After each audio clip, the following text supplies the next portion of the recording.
Hi friends, welcome back to my channel. ఈరోజు 1 metre blouse పీస్తో baby frock ఎలా stitch చేయాలో చూపిస్తాను. వెరీ ఈజీ మెథడ్లో. సో స్కిప్ చేయకుండా వీడియోని చివరి వరకు చూడండి. ఎవరైనా నా ఛానల్ని సబ్స్క్రైబ్ చేసుకోకుంటే నా ఛానల్ని సబ్స్క్రైబ్ చేసుకోండి. ముందుగా 1 మీటర్ లైనింగ్ క్లాత్ తీసుకొని 2 మడతలు వేసుకోండి. ఓపెన్స్ 2 మనకు ఆపోజిట్ వైపులో ఉండాలి. ఫోల్డింగ్ అనేది మన సైడ్ ఉండాలి. దాని మీదని ఇంకొక 1 ఫోల్డ్ చేసుకోండి. కింద ఏమైనా హెచ్చు తెగ్గులు ఉంటే స్ట్రైట్గా ఒక లైన్ వేసుకొని కట్ చేసేయండి. ఇప్పుడు 1/2 ఇంచ్ మార్జిన్తో ఒక లైన్ స్ట్రైట్గా డ్రా చేసుకుందాం.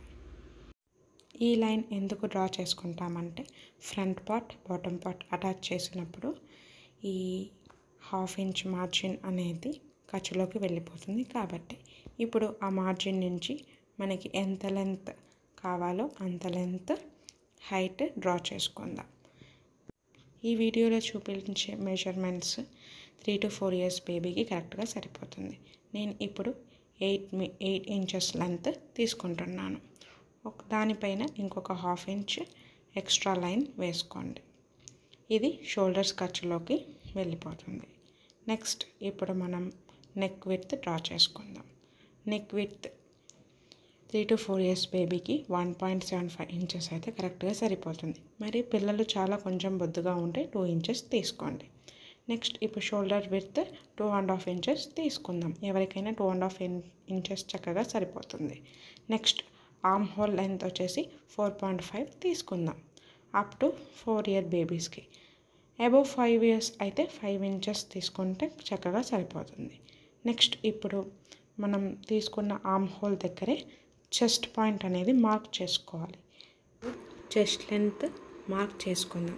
చెస్ట్ లెంత్ ఎలా మార్క్ చేసుకోవాలి అంటే మీ బేబీ ఒక చెస్ట్ కొలత తీసుకొని దానికి +2 యాడ్ చేసుకోండి లూజ్ కోసం. దాన్ని డివైడెడ్ బై 4 చేయండి. డివైడెడ్ బై 4 ఎందుకు చేస్తామంటే మన ఫ్యాబ్రిక్ని మనం 4 folds చేస్తాం కాబట్టి.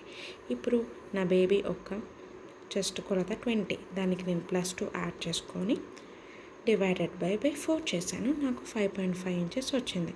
సేమ్ వేస్ట్ లెంత్ కూడా అలాగే డ్రా చేసుకున్నాను.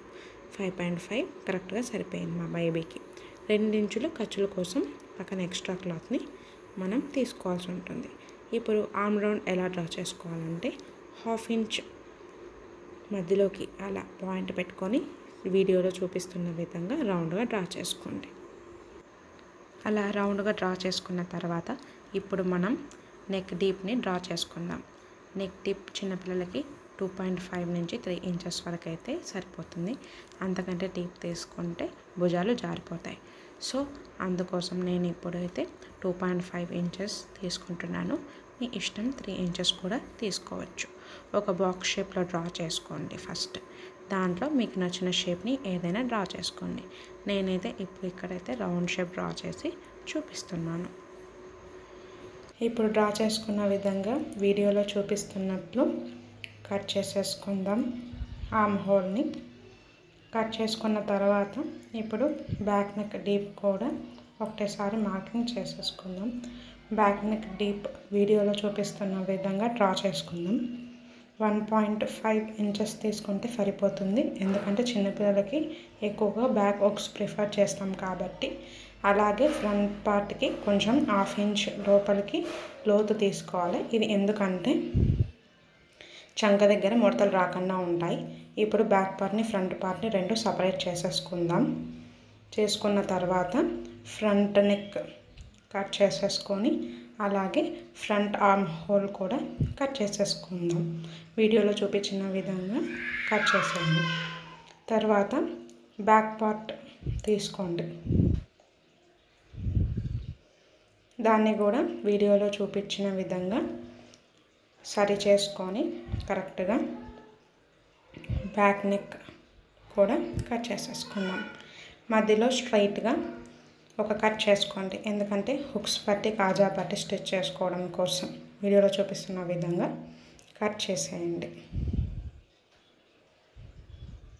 ఇప్పుడు బ్యాక్ పార్ట్ రెడీ అయిపోయింది. ఫ్రంట్ పార్ట్ కూడా రెడీ అయిపోయింది. ఇప్పుడు నడుము దగ్గర ఒక 1/2 ఇంచ్ మనం క్రాస్గా కట్ చేసుకోవాలి. అలాగే బ్యాక్ పార్ట్ కూడా 1/2 ఇంచ్ నడుము దగ్గర కట్ చేసుకోవాలి. ఇది ఎందుకు కట్ చేసుకుంటున్నామంటే నడుము దగ్గర సాగినట్టు కాకుండా ఫిట్టింగ్ కరెక్ట్గా ఉంటుంది.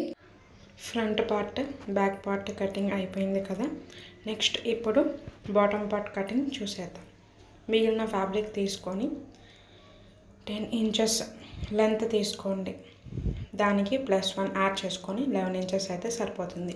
ఇప్పుడు నేను తీసుకునే ఫ్రాక్ మోకాల కంటే కొంచెం పైకే ఉంటుంది కాబట్టి నాకైతే 11 ఇంచెస్ సరిపోతుంది. మీకు ఇంకొంచెం ఎక్స్ట్రా కావాలంటే యాడ్ చేసుకొని 1 ఇంచ్ మాత్రం ఎక్స్ట్రా ఖర్చులోకి తీసుకొని చూపించిన విధంగా కట్ చేసేయండి. నెక్స్ట్ ఇప్పుడు ఫ్రంట్ పార్ట్ బ్యాక్ పార్ట్ రెండు సపరేట్ చేసుకోండి. ఇప్పుడు కట్ చేసిన ఫ్యాబ్రిక్ని మెయిన్ ఫ్యాబ్రిక్ మీద ప్లేస్ చేసేసి 1/2 ఇంచ్ ఖర్చు ఎక్స్ట్రా ఉండేలాగా చూసుకొని కట్ చేసేయండి. నేను లైనింగ్ క్లాత్ హ్యాండ్స్ కటింగ్ చూపించడం లేదు, మెయిన్ ఫ్యాబ్రిక్ మీద చూపిస్తున్నాను. చూసాను డైరెక్ట్గా 2.5 ఇంచ్ వరకు స్ట్రైట్గా చూసుకుంటూ తర్వాత నుంచి కొంచెం డౌన్ చేసుకుంటూ హ్యాండ్ కర్వ్ వచ్చేలాగా షేప్ డ్రా చేసుకొని కట్ చేసేయండి. ఈ వీడియోలో కటింగ్ వీడియో చూసారు కాబట్టి నెక్స్ట్ వీడియోలో స్టిచ్చింగ్ సంబంధించిన వీడియో అప్లోడ్ చేస్తాను. నా వీడియోని లైక్ అండ్ షేర్ చేయండి. నా ఛానల్ని సబ్స్క్రైబ్ చేసుకోండి. ఈ వీడియోలో చూపించిన విధంగా ఆల్ నోటిఫికేషన్స్ ఆన్ చేసుకోండి. మా వీడియోలు మీకు నోటిఫికేషన్ రూపంలో వస్తాయి.